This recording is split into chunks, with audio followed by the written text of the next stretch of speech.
Nah, kita mulai masuk materi itu dari cuma pengantar. Kita masuk materinya. Topik kehidupan di langit baru dan bumi baru. Nah, pertama, Bapak Ibu, coba mari perhatikan memahami kata langit dan bumi.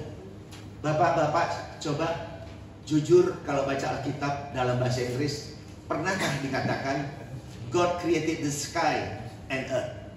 Atau God created the heaven and earth? Heaven ya Pak ya, bukan sky ya. Tapi terjemahannya kenapa langit ya Pak? Nah, jadi kata-kata langit ini membuat perspektif pikiran kita melenceng Bapak Ibu. Jadi kita pikir, langit. Nah, ini kepala kita langsung pikirnya langit yang di atas. Ya, jadi terjemahan kita kurang pas. Nah, ini kita harus mau sadar ya. Jadi langit tidak cocok ya. It's not the sky, but it's heaven ya. Heaven. Nah, Adam dalam bahasa Ibrani ya itu disebut di sini, arti dalam bahasa Inggris itu masih the son of the red earth, yang asal katanya adalah Adamah yang artinya earth. Kita setuju kan Adam dibuat dari tanah? Ya, setuju. Jadi kalau bicara dengan tanah, bumi, it mean that umatnya. Ya, ini nangkap ya waktu. Jadi kalau bilang tanah, jangan tanah-tanah yang kita pijak-pijak ya. Karena Adam dibuat dari tanah, gitu loh. Langit is not the sky, ya kan? Langit is not the sky, but heaven, yaitu sorga. Ya, heaven adalah apa? Rumah Bapa. Ingat nggak? Yesus waktu usia 12 tahun ada di Bait Suci Allah. Bapak ibunya mencari-cari, ya kan? Mencari-cari. Dia bilang apa? Ngapain kalian cari-cari aku? Aku ada di rumah Bapakku, to do my father's business. Jadi ini sekarang kita, ini juga to do the father's business. Melakukan apa? Diskusi, sharing kebenaran, itulah tugas apa bisnisnya Bapak, ya. Itu adalah itu. Jadi itulah rumah Bapak ya. Rumah Bapak itu adalah Bait Suci Allah, ya. Dalam perspektif bangsa Yahudi zaman itu ya. Nah, maka di Yohanes 2 ayat 19-21 katakan, Yesus pernah berbicara menunjuk kepada rombaklah bait suci itu. Pada hari ketiga aku bangkitkan bait suci yang baru. Maka dia diejek oleh bangsa Yahudi. Enak aja lu ngomong begitu. Kami membangunnya 46 tahun. Lu bilang bangun 3 hari. Nah, yang dimasukkan ini adalah apa? Tubuhnya sendiri, yaitu bait suci yang bangkit pada hari ketiga. Nah, ini kita harus ini mengantar semua ya Bapak Ibu. Nah, Pengkhotbah 1 ayat 4 berkata apa? Keturunan yang satu pergi, keturunan yang satu datang. Bumi tetap ada. Nah, kita mau bicara bumi yang fisik atau umat Tuhan tetap ada, gitu loh. Ya, jadi kalau bilang akhir zaman dunia ini kiamat terus hancur lebur, berarti bertentangan nggak dengan ayat ini Bapak Ibu? Bertentangan kan? Karena bumi tetap ada, umatnya tetap ada. Jadi Bapak Ibu, mohon jangan mengajarkan dunia mau hancur. Percayalah anak-anak kita, generasi kita ketakutan Pak. Nggak mau sekolah. Saya sudah punya pengalaman melayani banyak orang Pak. Banyak generasi muda berhenti sekolah. Dulu ada yang berhenti tahun 86 Pak. Tahun 86 berhenti berharap tahun 87 di rapture. Tahun 88 kiamat. Karena Israel merdeka tahun 48. Satu angkatan 40 tahun. Jadi 48 tambah 40, 88. Nah, itulah pengajaran zaman dulu. Saya juga nggak jadi beli tanah Pak. Waktu saya letnan, uangnya gajinya kecil Pak. Tahun 86, 85, 86, 87 gitu. Nggak jadi beli tanah. Karena 88 mau kiamat Pak. Dunia mau kiamat. Nggak jadi beli tanah Pak. Makanya mohon jangan ngajarkan yang beginian sehingga generasi kita itu nggak berkarya yang terbaik. Berhenti kuliah. Ngapain? Dunia mau kiamat, mau buat apa lagi? Ya bukan itu. Nanti kita cerita apa ini lagi taruh bumi baru. Supaya kita betul understanding sehingga hidup kita betul-betul termotivasi to do the best in our life gitu loh. Terutama kepada anak cucu kita karena kita ini sudah tambah lanjut ya. Tadi kata Pak Wilson semuanya rata-rata di atas 100 tahun. Amin. Amin. Amin. Amin. Oke, next ya saya lanjutkan. Nah, sorga, saya singgung dulu kemari sorga. Sorga adalah rumah Bapa. Tubuh Kristus adalah in Christ Jesus. Ya, ini tubuh Kristus in Christ Jesus. Rumah Bapa itu adalah tubuh Kristus yang bangkit pada hari yang ketiga. Sebetulnya semua itu in Christ Jesus. Ya. Nah, sini Yohanes 13 ayat 3. Mari sama-sama Pak, baca sama saya. 1, 2, 3. And if I go and prepare the place for you, I will come again and receive you to myself. There where I am, there you may be also. Nah, luar biasa kan kalau baca bahasa Indonesianya artinya kurang pas Pak. Agak bingung kita. Tapi kalau bahasa Inggrisnya benar, kita clear, very clear. Dia bilang apa? Kalau aku telah pergi. Nah, pergi ini kemana Pak? Nah, selama ini betul saya juga diajar begitu Pak, perginya ke surga. Pak, mohon maaf Pak, hari ini saya mau katakan itu bukan pergi ke surga, itu pergi ke kayu salib. Jadi di kayu salib itulah proses penyediaan tempat itu ada di salib itu Pak. So nanti kalau Bapak baca di Yohanes 8 ayat 21 sampai 22, kemudian Yohanes 13 ayat 36 sampai 38, sampai di sana Petrus bilang, aku siap menyerahkan nyawaku bagimu. Artinya apa? Yesus mau mati. Jadi dia pergi ke situ artinya dia mau mati di salib untuk mencurahkan darahnya supaya kita bisa masuk ke tempat Bapa yang banyak itu. Karena di Yohanes 14 ayat 2 dikatakan di rumah Bapakku banyak tempat tinggal. Titik. Jadi tempat tinggalnya sudah banyak. Tapi proses penyediaan tempatnya adalah di kayu salib. Itulah sejalan dengan Yohanes 14 ayat 6. Akulah jalan, kebenaran dan hidup. Jalannya apa? Ya lewat salib. Tanpa salib no one dari kita will come to the rumah Bapa yang banyak, tempatnya banyak, nggak bisa masuk. So dia pergi ke situ adalah pergi ke kayu salib dalam rangka menyediakan tempat. Makanya mengalir dengan ini. If, ya kan? And if I go, kalau aku telah pergi ke kayu salib, bukan pergi ke surga ya Pak ya. Dan kalau aku telah pergi ke kayu salib dan telah menyediakan tempatmu lewat salib itu, dia akan bangkit dan terjadi pencurahan kudus ya. I will come again and receive you to myself, dan menerimamu masuk ke dalam diriku yang bangkit pada hari ketiga. Ya ini. So di mana aku berada, engkau pun berada. Jadi heaven atau sorga rumah Bapa itu adalah berbicara Kristus itu sendiri sebagai Allah yang roh itu. Di mana kita adalah tubuhnya, dia menjadi kepala. Betul kan?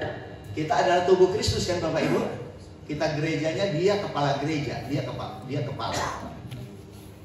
Nah, maka coba kita juga baca ini. Efesus 2 ayat 6. 1, 2, 3. For he raised us from the dead along with Christ, and we are seated with him in the heavenly realms, all because we are one with Christ. Dahsyat kan? Dahsyat. Jadi dalam dimensi manusia roh baru kita ini telah dibangkitkan, bukan badan kita Bapak Ibu. Yang dibangkitkan itu manusia baru kita. Manusia lama setelah berlalu, kita hidup dalam manusia baru dan ditempatkan bersama dia di mana? Di alam sorgawi, di dalam Kristus itu sendiri. Kita bersatu dengan dia. Apakah itu sudah enggak? Sudah, karena ini semua bahasanya pasti ini. Ya, sudah. Bukan nanti. Makanya kalau kita bilang di our mind mesti oh ini nanti. Kita tidak akan bisa berdampak seperti ini. Kita tidak bisa hidup berkemenangan kalau semuanya masih nanti. Karena itu semua sudah terjadi dan kita hidupi, maka kita menjadi pemenang. Kita hidup berkemenangan dan kita bisa memberi yang terbaik bagi kehidupan ini. Itu kalau kita ngerti kebenaran ini. Nah, inilah yang penting kita pahami. Inilah identitas kita sebagai manusia baru di dalam Tuhan itu sendiri. Ini penting sekali Bapak Ibu. Nah, Kemudian rumah Bapa masih tubuh Kristus kelanjutannya. Nah, coba kita lihat ini. Di Kisah 17 ayat 24 dikatakan, Allah yang telah menjadikan bumi dan segala isinya. Ia yang adalah Tuhan atas langit dan bumi, tidak diam dalam kuil-kuil buatan tangan manusia. Betul kan? Nah, dengan kehancuran bait suci Allah di kota Yerusalem di tahun 70 Masehi, selesai sebetulnya yang urusan gedung-gedung udah selesai. Nah, kenapa? Karena Kristus itu adalah Tuhan Allah yang roh yang omnipresent. Setuju nggak? Omnipresent.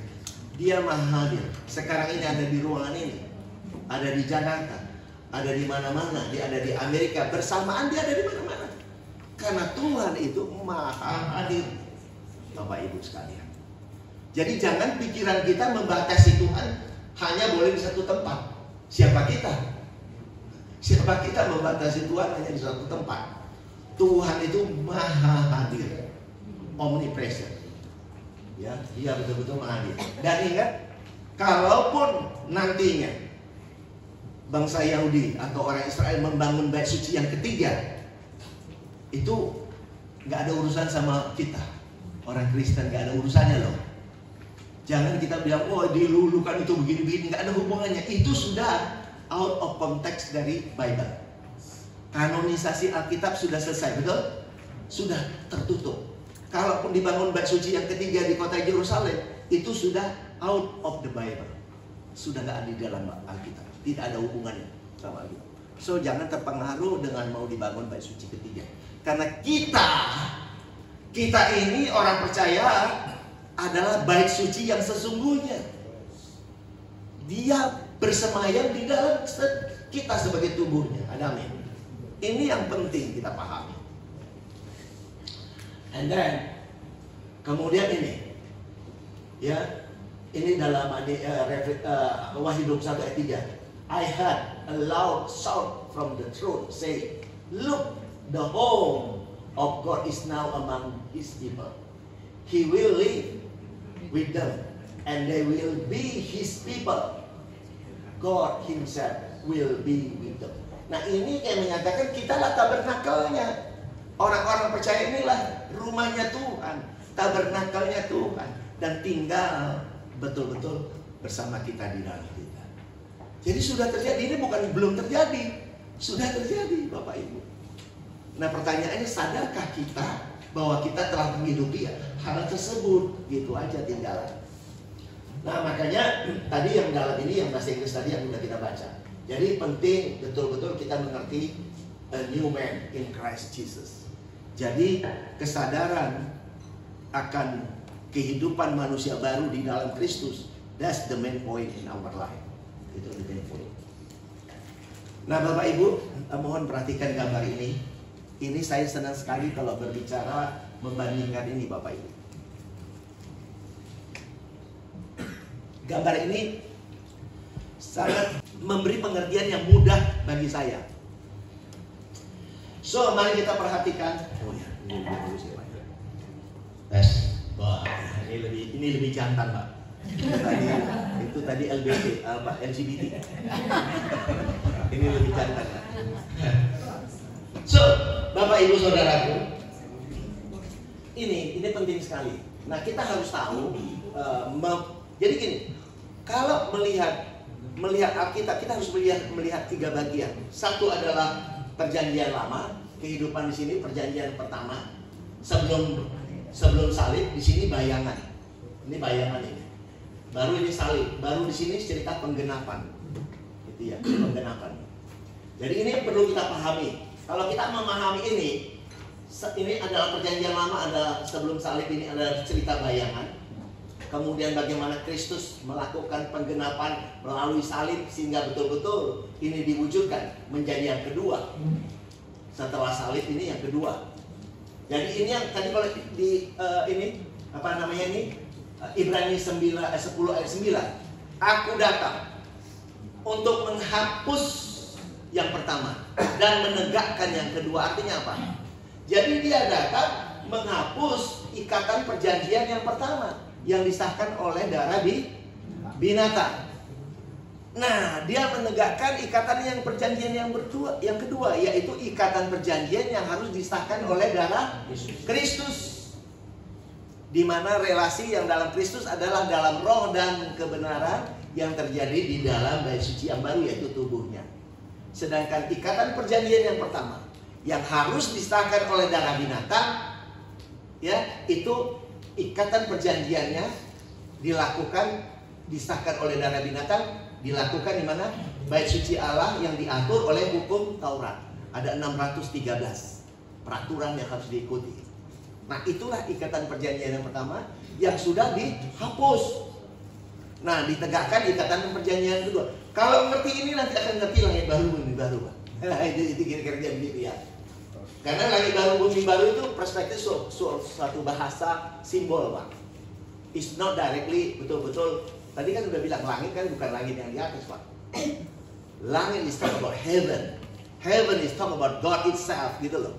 Berbicara pada Tuhan, gitu, Tuhan. Nah, tadi kita udah jelaskan ayat ini. Nah, di sini ada masa transisi 40 tahun. Dari mulai salib sampai sini kehancuran bait suci Allah. Ini yang disebut akhir dari zaman hukum Taurat. Betul ya, Pak ya? Akhir dari ikatan perjanjian yang pertama. Nah, waktu ini hancur sesuai dengan kitab Daniel. Daniel 9 ya.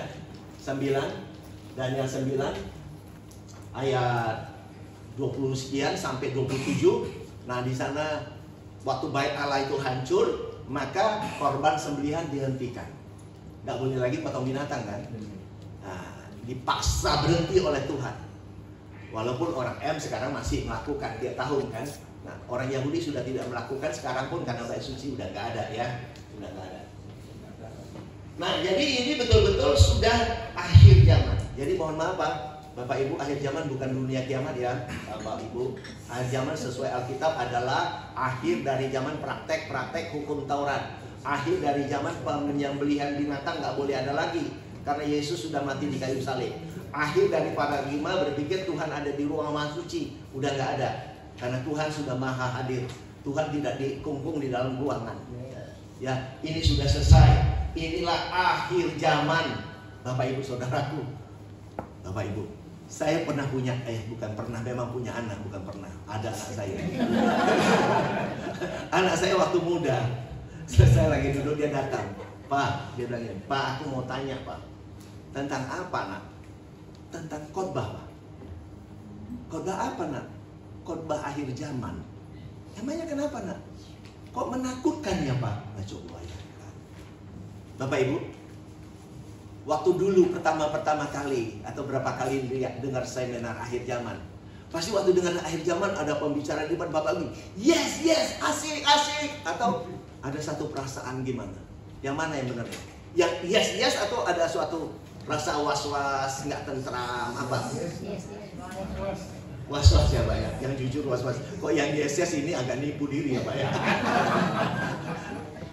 Nah, Bapak Ibu sekalian, mari jangan takut-takut karena Injil Kristus itu nggak nakut-nakuti, Pak. Injil Kristus itu ada kabar baik, kabar keselamatan, kabar sukacita. Bukan nakut-nakutin, Bapak Ibu. Karena akhir zaman itu bukan dunia ini hancur.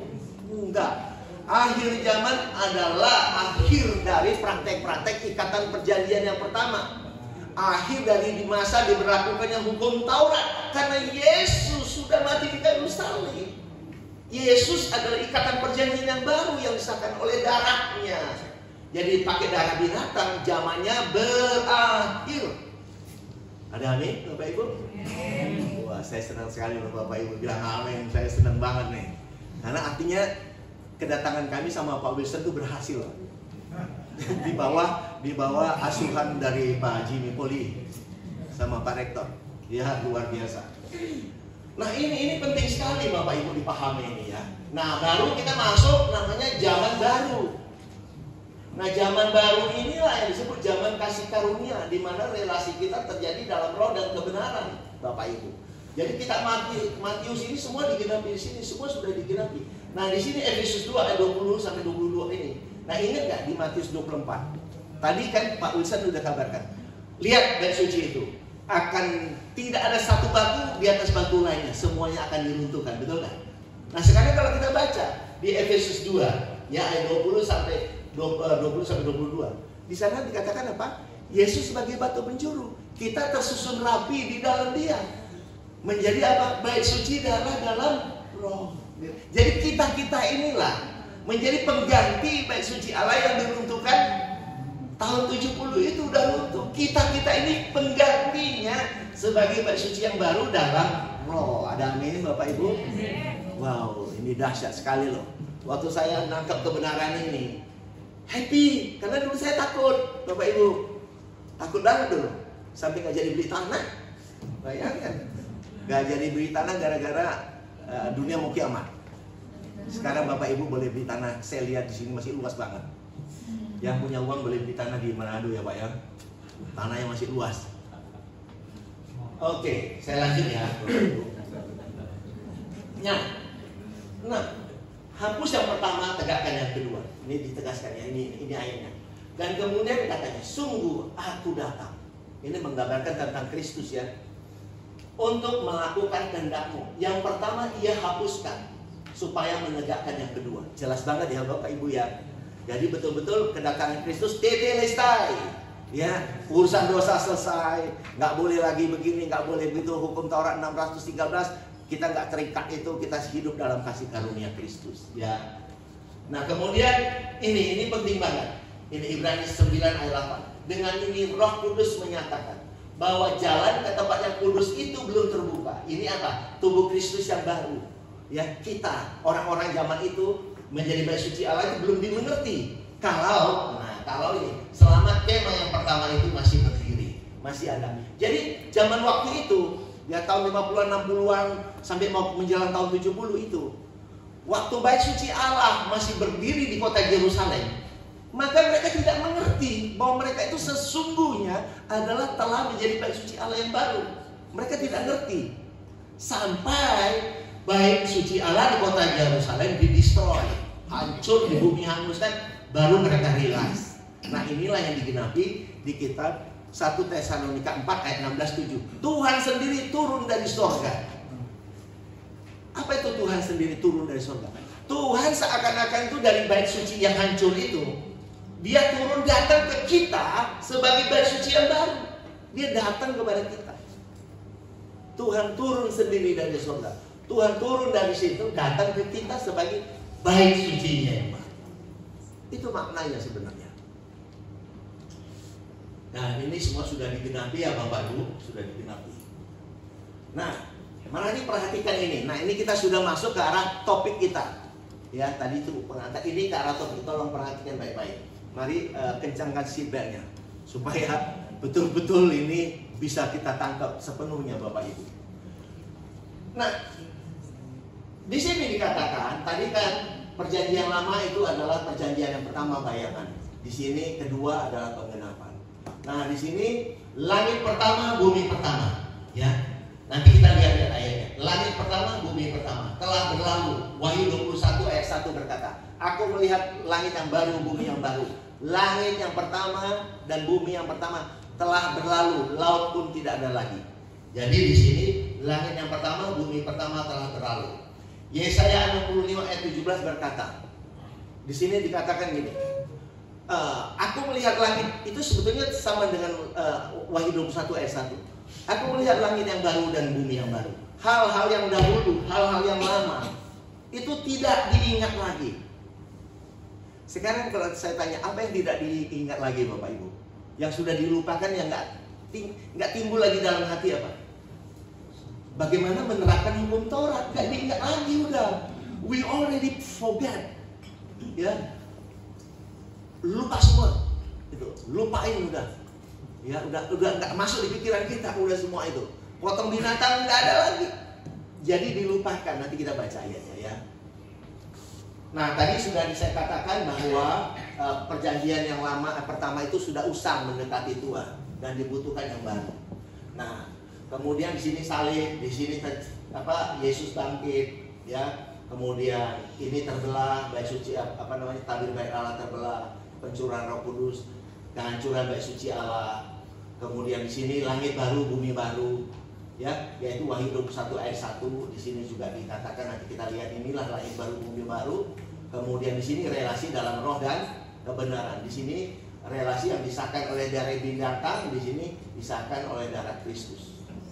Nah, sampai di sini inilah ikatan perjanjian yang terus ongoing, berlaku bagi sampai ke anak cucu kita seterusnya untuk menangkap kebenaran ini. Nah, ini ayat-ayatnya yang kita angkat ya. Nah, di langit pertama, bumi pertama, langit dan bumi telah lenyap. Nah, mari kita baca Matius 5 ayat 18. Ini yang sering kata orang belum terjadi, ya, kata orang. Dina ini. Matius 15 ayat 18. Karena aku berkata kepadamu, sesungguhnya selama belum lenyap langit dan bumi ini, satu iota atau satu titik pun ditiadakan, tidak akan ditiadakan dari hukum Taurat sebelum semuanya itu terjadi. Semuanya itu terjadi apa? Yang terjadi ini kehancuran bait suci Allah. Kalau bait suci udah hancur, sekarang udah berapa iota? Bukan cuma satu iota, Bapak Ibu. Ribuan iota udah hilang. Setuju nggak Bapak Ibu? Udah nggak potong binatang, nggak memberi itu, nggak berberi ini, udah nggak berlaku lagi. Jadi ini sudah terjadi. Jadi pandangan kita, mindset kita, jangan melihat terus, oh ini sebelum lenyap langit dan bumi, oh ya masih keluar rumah gitu kan, oh masih ada, berarti belum terjadi. No, bukan Bapak Ibu, bukan. Jadi saya hari ini mengajak, jangan kita berpikir buka pintu rumah terus lihat ke atas langit masih ada, bumi masih pijak, belum becek, belum hujan, belum ini, masih ada, ya kan, belum hancur. Enggak, bukan itu. Jadi langit dan bumi ini berbicara apa? Ikatan perjanjian yang pertama, ya. Jadi ini adalah berbicara gini. Sebelumnya, sesungguhnya selama belum lenyap ikatan perjanjian yang pertama, ya, perjanjian yang pertama itu kalau belum lenyap, maka satu iota nggak boleh berlalu, betul. Kalau bait suci Allah belum hancur, Pak, ya. Jadi kalau bait suci ini nggak hancur, maka ini semua masih berlaku.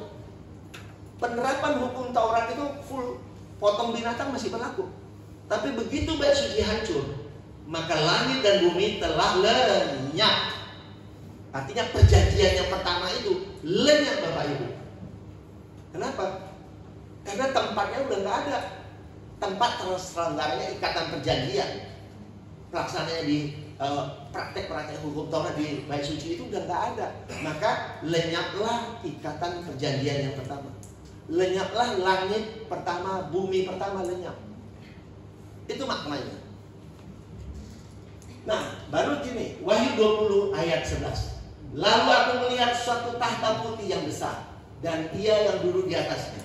Dari hadapannya lenyaplah bumi dan langit, dan tidak ditemukan tempatnya. Bukan yang di atas, ini yang dimaksud ini adalah ini. Ini. Jadi ini sudah tidak ditemukan tempatnya, nggak ada lagi. Tempat ikatan perjanjian yang pertama itu sudah nggak ada lagi nih. Ini yang dimaksud, lenyaplah bumi dan langit, tidak ditemukan tempatnya. Maksudnya ini bait suci yang tempat mengikat mereka itu udah nggak ada lagi. Nah, itu maknanya sebenarnya Bapak Ibu. Ini yang saya pelajari ya Bapak Ibu. Dan saya belum ketemu di YouTube yang bercerita seperti apa yang Christ Center Ministry ceritakan. Kalau kami di Christ Center Ministry, dia bercerita ini yang kami dapat, yang kami diskusikan lebih dari 4 tahunan. Dan sepertinya di luar negeri pun sudah banyak orang tahu, ya. Nah, saya secara pribadi dan beberapa teman, kita tahu ini bukan karena baca buku, Pak. Bukan karena kita baca buku-buku dari luar negeri kita tahu, enggak. Memang waktu kita baca, kita akhirnya bisa menangkap, oh ternyata yang dimaksud itu ini ya, kira-kira begitu. Nah, inilah yang saya katakan, Tuhan membuka pikiran kita. Kalau Tuhan tidak membuka pikiran kita, mohon maaf, kita nggak bisa ngerti. So mari kita minta Tuhan to open our mind, So we can understand apa yang Tuhan maksudkan. Kira-kira begitu. Nah, mari kita baca lagi ini. Ini ya, 2 Petrus 3 ayat 10. Tetapi hari Tuhan akan tiba seperti pencuri. Pada hari itu langit akan lenyap, dan dengan gemuruh yang dahsyat, dan unsur-unsur dunia akan hangus dalam nyala api, dan bumi dan segala yang ada di atasnya akan lenyap. Nah, ini kalau Bapak tanya di mana-mana, bilang belum terjadi, Pak. Belum terjadi. Tapi saya mau katakan, ini sudah terjadi. Jadi yang dimaksud ini apa nih? Ini unsur-unsur dunia hangus dalam nyala api. Ini ada kekuatan-kekuatan di zaman itu. Ini bercerita apa? Kekuatan bumi, kekuatan umatnya di zaman itu, yaitu para imam, ahli Taurat, orang Farisi. Itu kekuatan di zaman itu. Dan itu mereka lenyap karena mereka betul-betul binasa, dibakar, dicampakkan ke dalam api. Di lembah Hinon, di tempat pembakaran sampah, di sanalah mereka dibakar, yang dalam bahasa Yunani disebut Gehenna, dalam bahasa Indonesia disebut neraka. Jadi mereka betul-betul sudah dibakar di sana. Jadi ikatan, jadi dari perjanjian lama yang disebut itu dibakar dengan amal perbuatan, dengan karena perbuatan, ya mereka betul-betul sudah dibakar. Jutaan jumlahnya mereka di tahun 70 itu 6 bulan lamanya mereka habis dibakar. Maka itu dalam bahasa Alkitabnya, bahasa hiperbolanya disebut dibakar dalam kekekalan selama-lamanya, karena terlalu lama dibakar. Kalau Bapak Ibu, kita lagi ke restoran ya, kita pesan makanannya lama banget datang. Kita bilang, aduh pesan gitu aja kok setahun belum datang, gitu nggak ya, setahun gitu, baru berapa menit atau berapa jam yang nggak datang misalnya. Kita udah sebut bertahun-tahun nggak datang. Nah, itu sebuah bahasa ungkapan aja. Jadi Bapak Ibu, mohon kita paham ini adalah ini semua sudah terjadi waktu Bait Allah hancur, di mana di situ unsur-unsur dunia hangus, akan hangus, karena waktu ini ditulis ini belum terjadi ya. Ini akan hangus, bukan belum terjadi, bukan.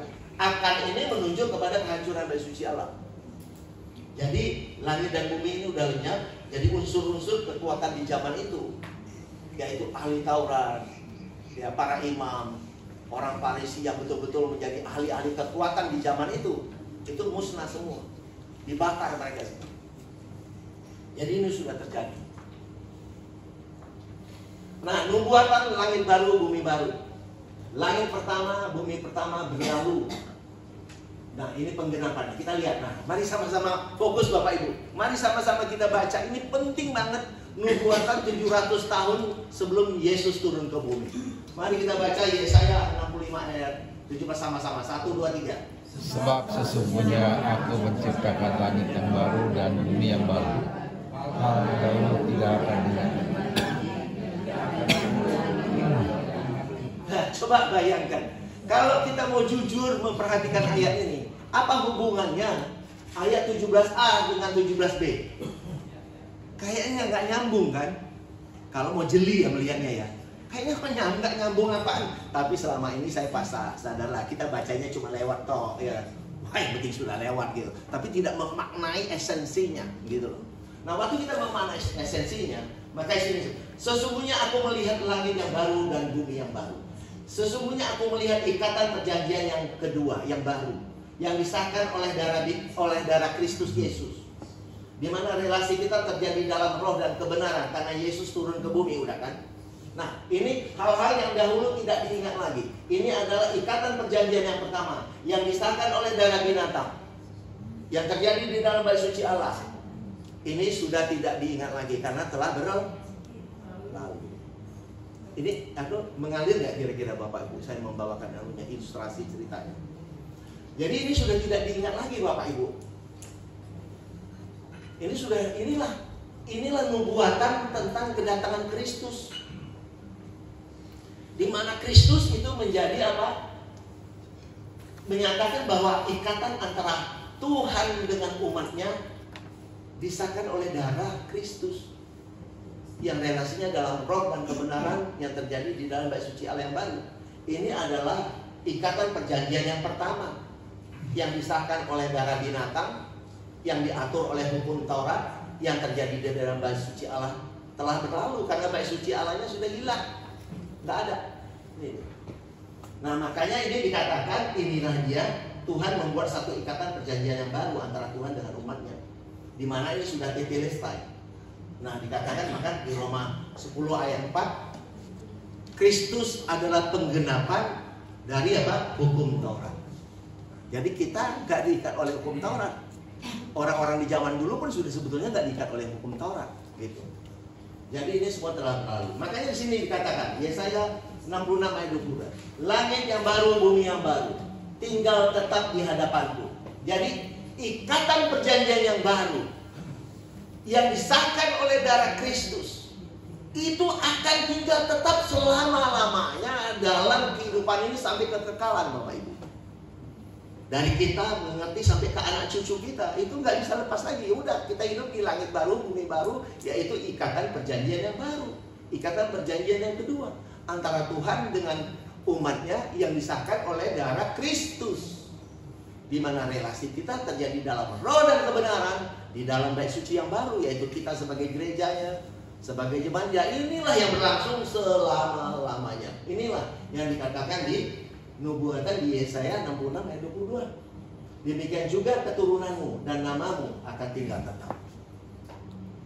Waktu saya mengerti ini, saya kira saya mendapatkan harta yang nggak tahu besarnya seberapa.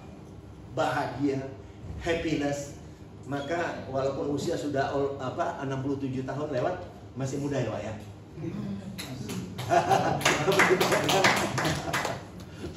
Terus terang, hidup saya itu happiness Pak, benar, happy. Saya bahagia, walaupun saya nggak punya harta banyak, karena saya nggak pernah korupsi Pak, nggak mau korupsi saya. Disodori korupsi saya nggak pernah mau terima, ya. Mohon maaf Pak, disodori cewek pun saya nggak terima Pak. Benar, serius saya. Saya waktu lemanas di Australia, kemudian jalan-jalan ke beberapa negara kan, termasuk New Zealand, di Australia sih kota-kota, ke China, ke Korea, ke Vietnam, ke Filipina. Nah di Filipina saya dijemput oleh teman saya, atasan militer. Bro, kemana kita bro? Biasalah, cari cewek bro katanya. Oh gitu ya, oke deh. Terima kasih ya, kita duduk aja deh di hotel dengar musik sambil ngopi. Tapi kalau pria lain Pak, yes gitu Pak. Tapi kalau pria dalam Tuhan yang bersatu dengan Kristus, no. No gitu Pak. Saya ditanya juga Pak, waktu saya pejabat dari pengadaan yang miliaran barang, dia tanya, Bapak minta berapa persen Pak fee-nya? Saya nggak minta presentasi apapun, adakan aja sesuai, saya nggak minta apa-apa. Begitu. Kalau ada rekanan dulu di kantor saya datang, saya bilang, Pak atau Bu, Bapak jangan mikirin kasih saya amplop, nggak usah. Dia bilang apa? Saya baru ketemu pemimpin kayak Bapak. Itu pengakuan mereka rata-rata begitu. Dan saya nggak minta Pak. Saya nggak minta uang dari mereka, nggak minta. Karena saya sudah komit, saya jadi militer dengan gaji begitu, ya sudah, saya terima. Gitu. Tapi bukan saya ngakal-ngakali supaya saya dapat banyak. Ya kan, saya yang mau masuk militer. Ya kan? Bukan masuk militer cari uang, salah itu. Masuk itu pengabdian kita ya di situ. Tapi apakah kita kelaparan terus jadi miskin? Ya enggak juga. Gitu. Ya Bapak Ibu, so that's why generasi muda perlu mengerti ini, do the best, tahu kebenaran. Bahkan pemimpin aja di dalam rapat. Saya pernah waktu kolonel di Jenderal Bintang 2 memimpin rapat. Setelah semua masukan kita berikan, tentu pemimpin mengambil keputusan kan, memberikan arahan keputusan. Keputusannya nggak tepat, masih berani nggak ngomong. Di dalam hati pikiran saya aja masih terjadi pemberontakan. Kamu masih berani ngomong menguntungkan? Udah diputuskan loh. Kalau kamu ngomong, kamu mempermalukan dia di depan orang lain, ya kan? Dan kamu nganggap kamu sok pintar. Kamu nggak takut kamu dimutasi, dipindah atau dipecat atau apapun? Enggak. Tiba-tiba tangan saya berdiri. Izin kapus, apakah saya masih diperkenankan untuk memberi masukan? Oh silakan Pak Tuhan. Ngomong aja bla bla bla bla bla bla ngomong. Nah dia terdiam sejenak. Padahal situ ada Jenderal Bintang 1, ada beberapa kolonel lagi.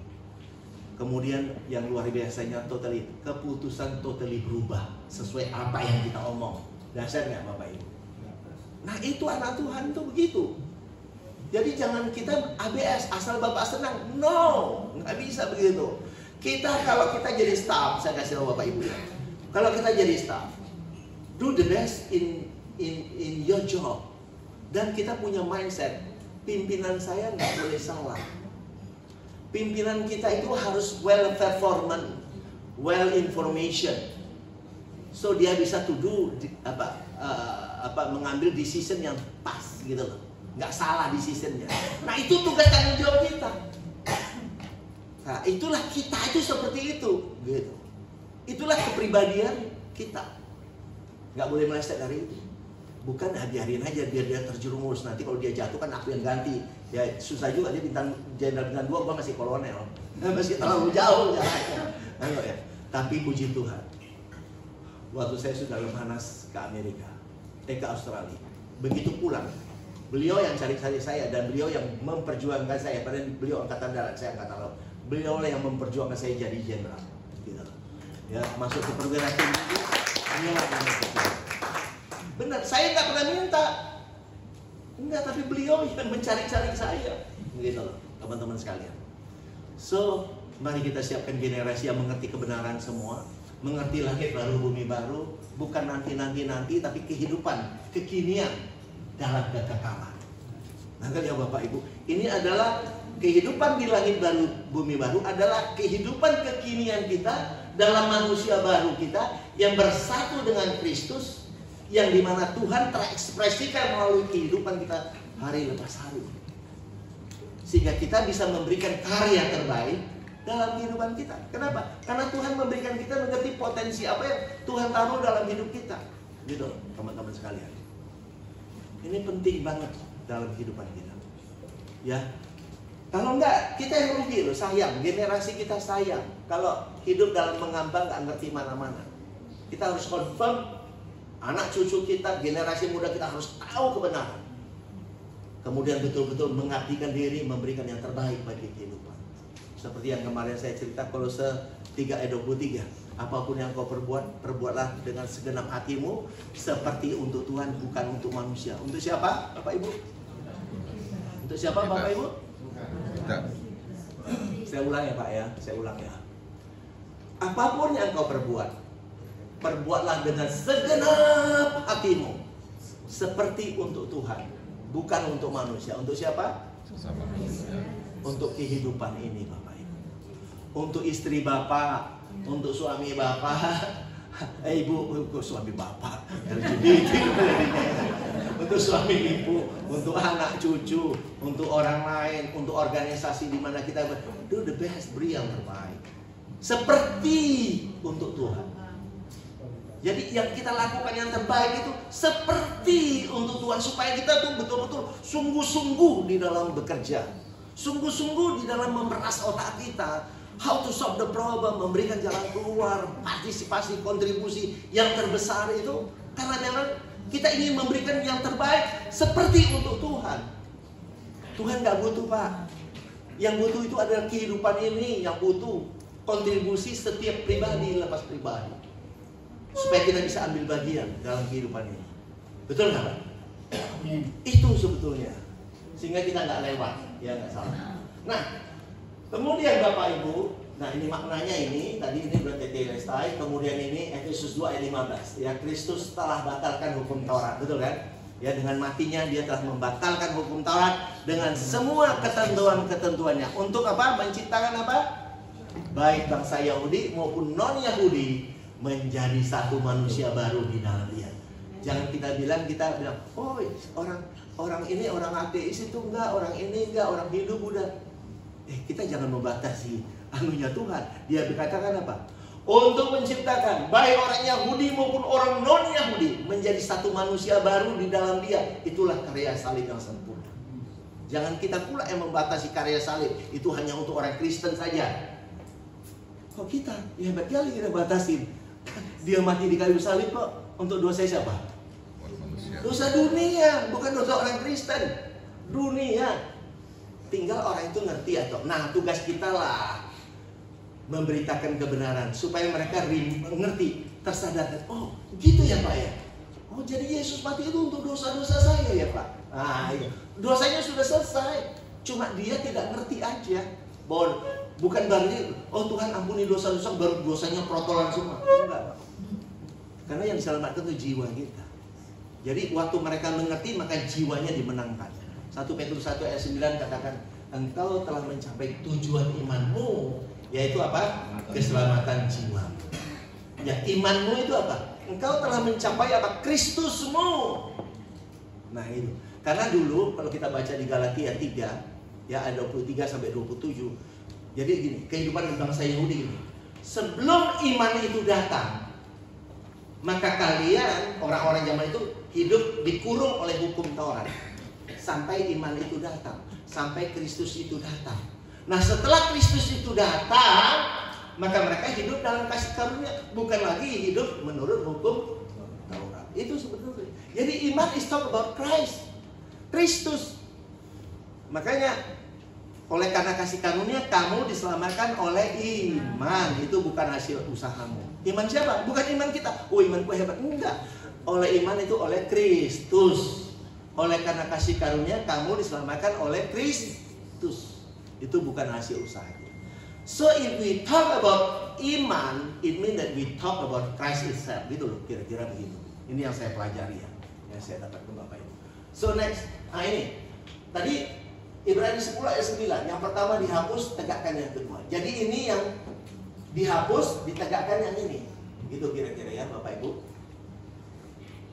Nah, fakta relasi langit baru, bumi baru dengan langit lama pertama, bumi pertama. Nah, tadi sudah dijelaskan ini. Ya, ini artinya yang ini. Maka relasi dengan Wahyu 21. Ini sejalan ini Bapak Ibu. Yang ini menuju kemari. Lalu aku melihat langit yang baru dan bumi yang baru, ini sama persis. Inilah ikatan perjanjian yang kedua, yang baru, yang disahkan oleh darah Kristus. Nah, ini adalah bercerita langit yang pertama dan bumi pertama telah berlalu. Artinya ikatan perjanjian yang dilakukan di Bait Suci Allah di kota Yerusalem, ya, ini semua telah berlalu. Ya, ikatan perjanjian yang pertama telah berlalu. Lalu tidak ada lagi, artinya tidak ada kematian. Ingat nggak di dalam tabernakel? Di depan tabernakel itu ada kolam pembasuhan.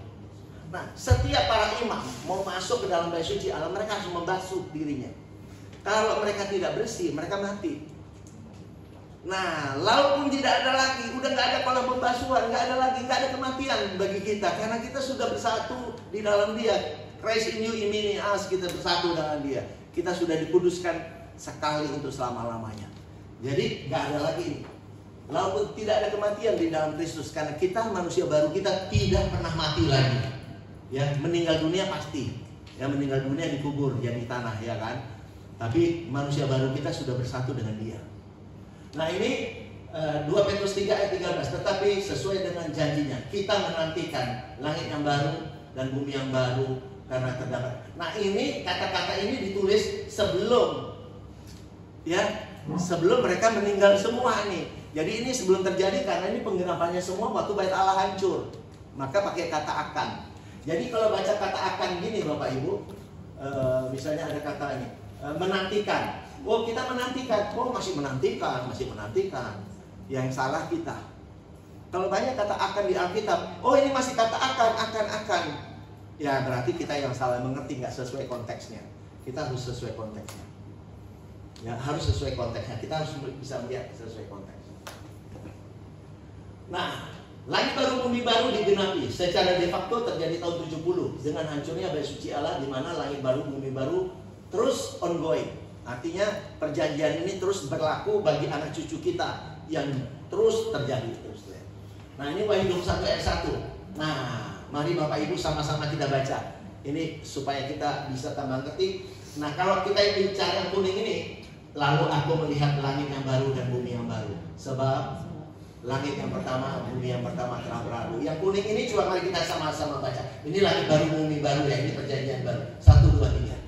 Langit yang baru adalah ikatan perjanjian baru antara Tuhan dan umatnya yang disahkan oleh darah Kristus, didasari oleh hukum Kristus, kasih karunia. Sedangkan relasinya terjadi dalam roh dan kebenaran di dalam tubuhnya, sebagai bait suci yang baru dalam roh, yaitu orang percaya sebagai gerejanya, mempelainya Yerusalem baru, dan Kristus sebagai kepala. Kehidupan di langit baru bumi baru akan terus ongoing hingga kekekalan. Inilah dia. Jadi jangan ngebayangkan lagi bumi yang kita pijak ini, yang kita hidup hancur lebur, terus Tuhan bikin lagi tempatnya di mana. Menurut orang-orang itu ada di satu di mana gitu, ditanya lebih jauh dia juga nggak tahu di mana. Bukan itu. Nah, baru yang birunya adalah langit yang pertama telah berlalu ini, maka kita nih. Langit yang pertama dan bumi yang pertama adalah ikatan perjanjian lama atau yang pertama antara Tuhan dengan umatnya, disahkan oleh darah binatang, di mana relasinya diatur oleh ritual hukum Taurat yang terjadi di dalam bait suci Allah di kota Yerusalem. Hal tersebut telah berlalu. Nah, kalau dengan telah berlalu, waktu membaca ini kitab ini nyambung nggak? Nyambung nggak, Bapak Ibu? Nyambung kan? Sangat nyambung banget kan? Pengertiannya ini kan betul. Ini langit pertama telah berlalu kan? Banyak orang bilang belum ini aja belum berlalu, udah berlalu kok. Kok kita bilang belum? Sudah terjadi. Gitu. Nah, maka walaupun tidak ada lagi, artinya di dalam Kristus sudah tidak ada kematian lagi. Ya, tidak ada korban. Yesus gak dikorbankan lagi, udah gak ada korban. Tidak ada kematian di dalam Kristus. Maka inilah yang terjadi di Wahyu 21 ayat 3. Ya, kita menjadi kemahnya, Tuhan berdiam di tengah umatnya, gitu ya. Nah, ini kesimpulan Bapak Ibu. Kesimpulan. Alkitab berbicara hal yang rohani. Nah, ini yang kita tangkap. Alkitab berbicara hal rohani. Injil Kristus adalah kabar baik, kabar keselamatan, kabar sukacita, bukan kabar yang menakut-nakuti orang. Nah, ikatan perjanjian lama atau ikatan perjanjian yang pertama antara Tuhan dengan umatnya yang disahkan oleh darah binatang, di mana relasinya diatur oleh ritual hukum Taurat yang terjadi di dalam bait suci Allah di kota Yerusalem. Artinya dengan kehancuran bait suci Allah di kota Yerusalem tersebut, maka langit pertama, bumi pertama telah lenyap. Ya Bapak Ibu, kira-kira itu relasinya begitu. Jadi langit pertama, bumi pertama telah lenyap. Nah, jadi kehidupan di langit baru, bumi baru bukan masih nanti, bukan. Secara de facto terus ongoing, ya, terjadi dalam kehidupan ini. Kehidupan nyata manusia baru kita yang terus ongoing dalam Kristus. Kristus sebagai kepala, kita adalah tubuhnya dengan relasi dalam roh dan kebenaran hingga kekekalan, sebab telah disahkan oleh darah Yesus Kristus. Jadi dalam ikatan perjanjian yang kedua, yaitu perjanjian yang baru, itulah pola kehidupan di langit baru, bumi baru, di mana kita telah bersatu dengan Dia. Kita tubuhnya, Dia menjadi kepala. Ya. Nah, 1 Korintus 6 ayat 17 berkata, tetapi siapa yang mengikatkan diri pada Tuhan menjadi satu roh dengan Dia. Jadi kita ini sudah menjadi satu roh dengan Kristus, Bapak Ibu sekalian. Ya, kita sudah menjadi satu roh. Nah, jadi kehidupan kita sebagai orang percaya benar-benar menjadi orang-orang terbahagia di dunia ini. So, be strong in the Lord. Nah, ini waktu saya berbicara di depan orang full gospel ini, be strong in the Lord, gitu ya. Lalu tidak ada lagi, artinya bahwa di dalam Kristus sudah tidak ada kematian, ya, tidak ada korban. Ya. Nah, saat ini dan ke depan, Bapak Ibu, saat ini dan ke depan, kita menghidupi keselamatan dalam ikatan perjanjian yang kedua, yaitu perjanjian baru, langit baru, bumi baru, hingga kekekalan di dalam Kristus. Nggak akan ada akhirnya. Ya. Mari beritakan Kristus sebagai kepala dan kita tubuhnya. Ya, kita tubuhnya menjadi satu dengan relasi dalam roh dan kebenaran. Anak cucu kita, orang-orang yang kita layani, harus mengalami kesempurnaan dalam Kristus. Mereka merdeka dan menjadi orang-orang terbahagia dalam Kristus. Kemana kita pergi, dimanapun kita berdiri, mari menjadi kesaksian yang menginspirasi banyak orang. Ya. Berikan karya terbaik sesuai potensi passion yang Tuhan beri dalam kehidupan kita. Mari kita membangun, membina generasi ke generasi